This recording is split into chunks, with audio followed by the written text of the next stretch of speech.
Homestuck always had one of the world buildings that were really unique and inspiring to me. People who have been on my channel for a while may recognize this title. I was streaming its spin-off games and it was my most successful series to date. But one thing fascinated me the most: the nerddom, the world and its details, the alien culture and its technologies and systems of the troll race. For any of you new to Homestuck, it was a webcomic spanning from 2009 to 2016 that follows its protagonists who install a mysterious video game that ends up having real-life influence. Which goal it is to create a big bang of a new universe, so to say. Along the way, the main characters meet an alien race called the Trolls, who had played this game beforehand, who escaped their totalitarian dictatorship society with this game's help, and find out that a third-party entity is messing with how things are supposed to go originally. But all of that I will not be touching today, because I want to focus on one thing: the science of these aliens and their spaceships, especially their speed.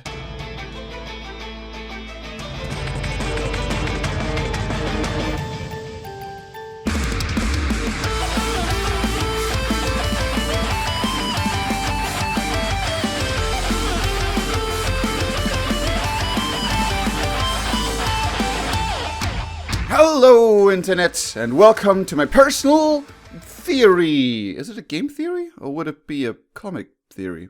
Who cares? I'm gonna call it a game theory because technically Homestuck is portrayed as a video game. Back in the day, I roleplayed a lot, mostly being the so-called game master. Which I am to this day, to be fair. And I once was faced with a particular question: how fast are the motherships of the ALTERNIAN Empire? The ALTERNIAN Empire being the Trolls race empire. And oh boy! My nerd theory brain fired from all cylinders, much to the pain of my players. To give it a bit of background, the former mentioned dictatorship is ruled by the Condescension, who tailored the entire race culture through millennia to be no more than a war machine to further her goal to conquer the galaxy. As the troll characters enter the game, however, they by accident or fate cause the wipeout of their entire species, with only the dictator, the Condes, surviving. So, how do we calculate the average speed of a fictional alien mothership? We actually get an important set of data for this calculation when the omniscient entity, Dr. Scratch, catches us up on the history of the troll culture. Or their future. It's a bit wibbly wonky timey-wimey. While the dictator, the Condess, was expanding her territory in her endless war to dominate the galaxy, her ship was the fastest there was, especially due to the reason of having a psychic battery, who was actually a former rebel whose psychic powers she abused by, well, using him as a living energy source. Talking about being condescending, sheesh. This psionic, as this golden pilot was called, or helmsman, was recorded to be probably the most powerful owner of such powers, and enabled faster-than-light interstellar travel. Naturally, not every mothership would have access to this level of power. After all, this dictator would hoard the best all for herself. But we can safely assume, due to the lore implications, that helmsmen have been applied to at the very least power motherships, if not even more. However, due to the lore, we know that they were significantly less powerful. While we have precious little info about how powerful the average of these powers would be, based on a few samples throughout the webcomic and spin-off media, my guesstimate would lie by about, maybe maximal, a third. More about that later though. But how does one exceed light speed, and what are the side effects? A good question.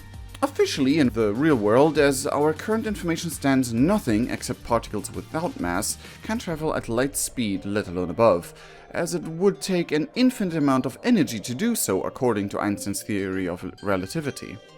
So, is it just impossible then? Not really. In fiction, at least.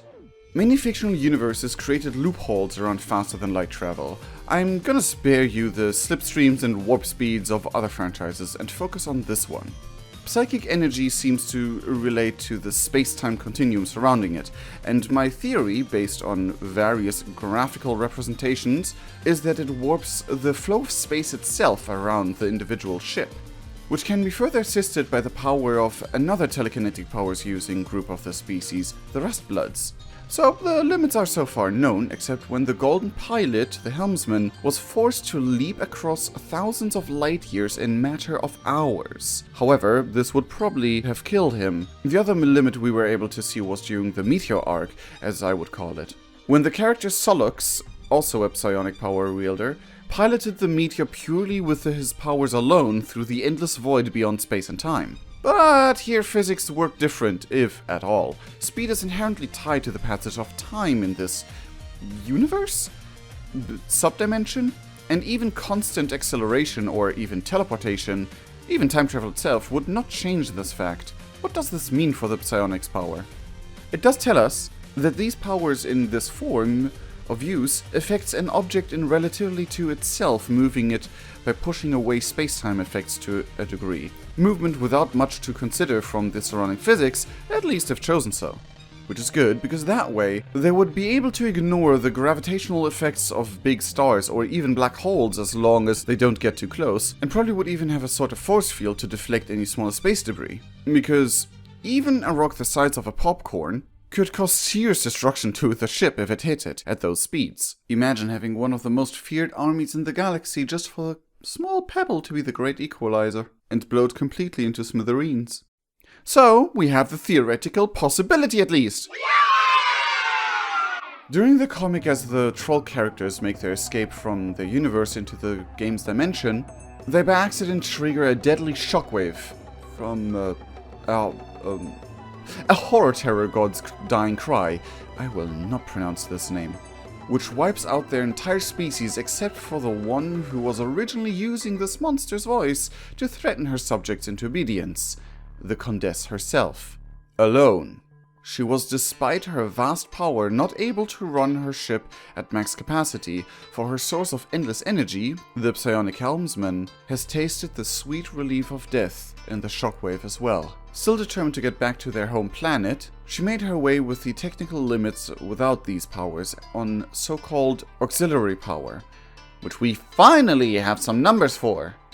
Dr. Scratch, the omniscient entity, tells us it took her 612 troll sweeps, which, easy calculation, is 1,326 Earth years, after thousands of light years per hour for a few hours. Which, based on the timeline of the comics events in Hivebent, would make this time frame, since they did not pass a difference in natural light in between the Condess hearing from the meteor devastation and the shockwave killing the helmsman, since the hours and days seem too similar to Earth, and we can assume from the hints it takes place around a season similar to the Earth's April, the average time for daylight is 14 hours in April, which equals to, for the trolls, a maximum of 8 hours time frame between the Condess hearing of the devastation on their home planet and the shockwave reaching them.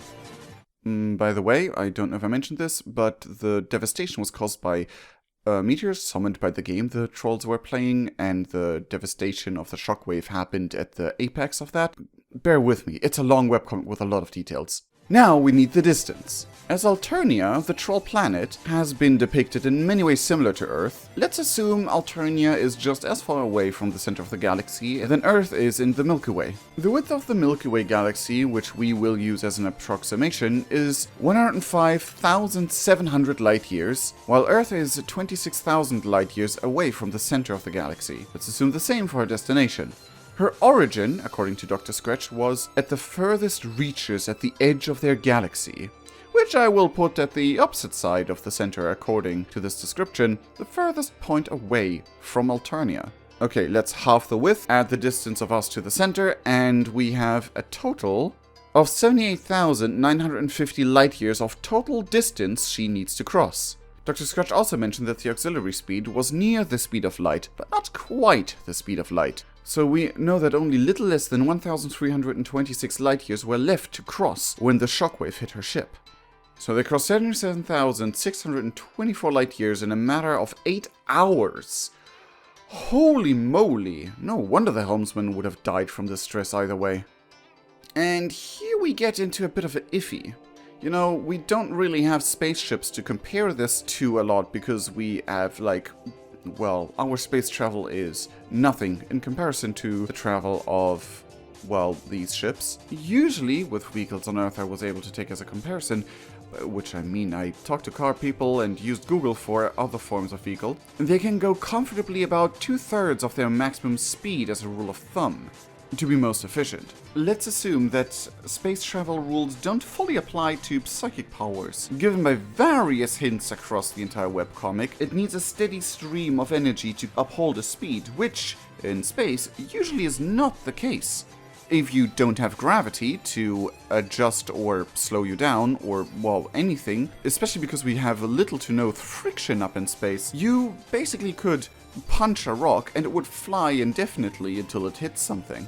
However, we have been told that in this webcomics universe, the psychic powers do need to remain constant in order to hold a speed. Since the Condess was forcing the helmsman to exceed his limits up to the point of self-destruction, I would feel safe to assume that she was going double the speed of which was most sustainable and efficient, or average, putting us at a top of 9,703 light years an hour and an average speed of 4,851.5 light years an hour. Fitting, since the webcomic does state that she ordered him to go faster than ever before. Still, even with the average lying around roughly 4,900 light years an hour, she would arrive not only faster, and more cordial, than her armies, but was always first to meet the other cultures, as the comic states. What does this mean for the average Alternian mothership speed, which we are looking for?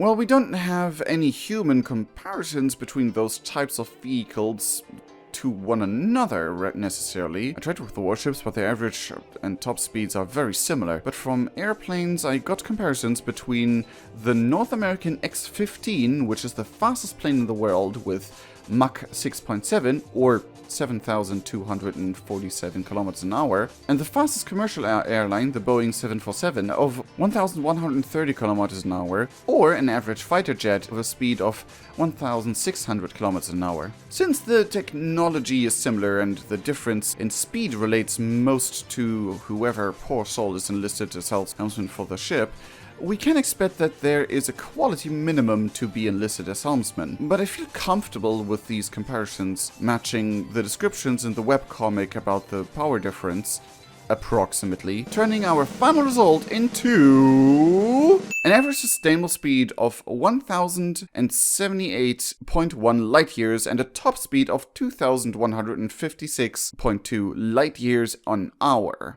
Which would mean that if the shockwave hadn't wiped out the entire troll race in the galaxy, an average mothership would have been able to cross the remaining distance the Condess had to travel in 40 minutes to an hour.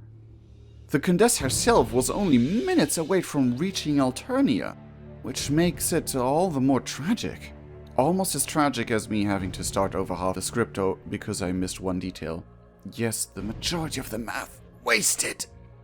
Imagine a ride and you just had mere minutes ahead of you to reach the destination, maybe save your people.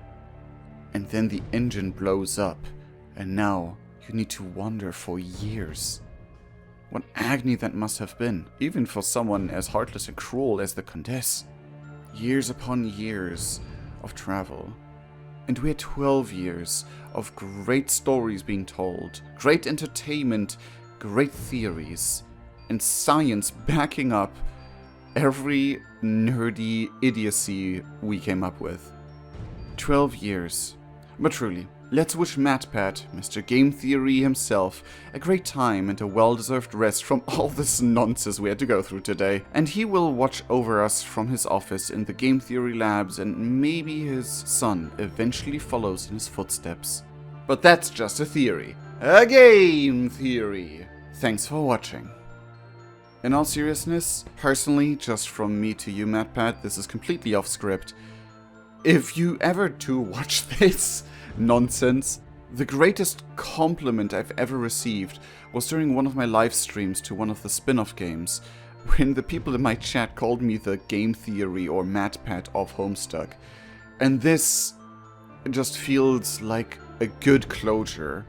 The circle finally being closed on this great journey that this led me through. And I know, it's your Chekhov's gun if you want to. But for for real. Enjoy your time with your family. Enjoy your time that you now have. And I'll look forward to every single time you do end up appearing on another of your videos. But until then, all that is left to say is, I wish you the best, and cheerio!